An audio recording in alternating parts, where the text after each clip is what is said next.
Assalamualaikum, teman Afizah. Kali ini kita akan menggambar dengan mudah dan cepat. Ayo siapkan kertas dan spidolnya. Tonton video ini. Saya jamin pasti kamu bisa.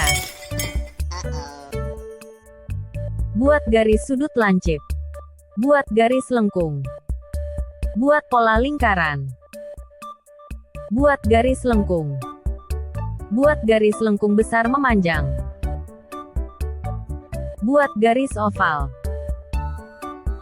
Buat garis lengkung. Buat 6 garis lengkung di bagian ini. Buat 6 garis pendek untuk kaki.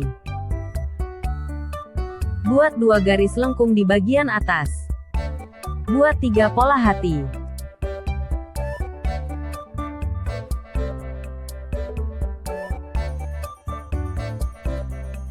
Saatnya mewarnai. Abu-abu tua, hitam, abu-abu muda, merah, biru. Ini hasil gambarku.